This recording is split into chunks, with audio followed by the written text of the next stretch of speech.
মই পাইছোঁ, মই বৰ দুখ পাইছোঁ এইটো পাই পেলাই। আচলতে এইটো কৰিব নালাগে, বিশেষকৈ এইটো এনেকুৱা সময়ত। আৰু আমাৰ নিজে গৰ্ব কৰি কোৱা কথা নহয়, এতিয়ালৈকে আমাৰ ঘৰৰ কোনো বদনাম এতিয়ালৈকে ক'তো নাই তেনেকুৱা। আৰু বিশেষকৈ মই আজি 56 বছৰ হ'ব এতিয়া ষ্টেজ কৰি আছোঁ, ষ্টেজ প্ৰগ্ৰেম 69ৰ পৰা 69 চনৰ পৰা। কিন্তু আজিলৈকেতো মোৰ কোনো দীপেন বৰুৱাই অমুক কৰিছে, গান গাব পৰা নাই, অমুক কৰিছে, কিবা বদনাম আজিলৈকে গুণাক্ষৰ এটাও নাই। গতিকে আমাৰ ঘৰৰো নাই।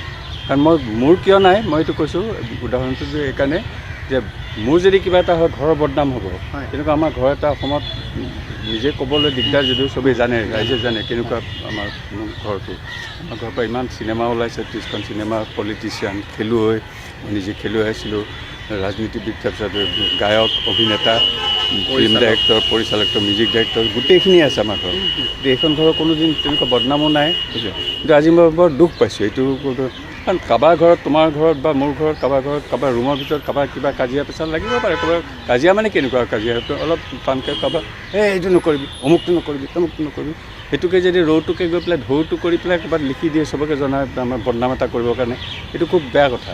মই তোমাক ভাল পাই পেলাই কিবা এটা ক'লোঁ, তুমি সুধিলা কালি এনেকুৱা কিবা এটা হৈছিলে মোৰ মিছেছৰ লগত খুব অকণমান তৰ্কাতৰ্কি হ'লেহে ৰাতি, সেইবুলি তুমি নিউজত দি পেলাই একেবাৰে বা ডিপেণ্ডৰ সেইটো লিখি দি দিবা নেকি গোটেই অসমক ৰাইজক জনাবৰ কাৰণে?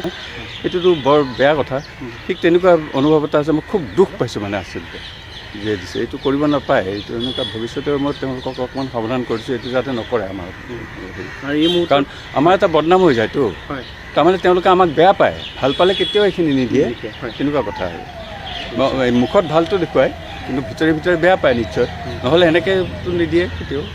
কিবা এটা কথা কোনোবাই কৈ দিলে বাৰু, কৈ দিলে সেইটোকে আকৌ লিখি তেনেকৈ দিলে গোটেই ৰাইজক বদনাম এটা, ৰাইজৰ ইমপ্ৰেশ্যনটো আমাৰ ওপৰত কেনেকুৱা হ'ব, আমাৰ ঘৰখনৰ ওপৰত।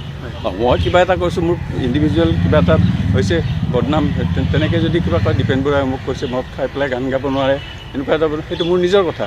কিন্তু গোটেই ঘৰখনৰ ওপৰততো কৰাটো উচিত নহয় তেনেকৈ ভিতৰুৱা কথাবিলাক।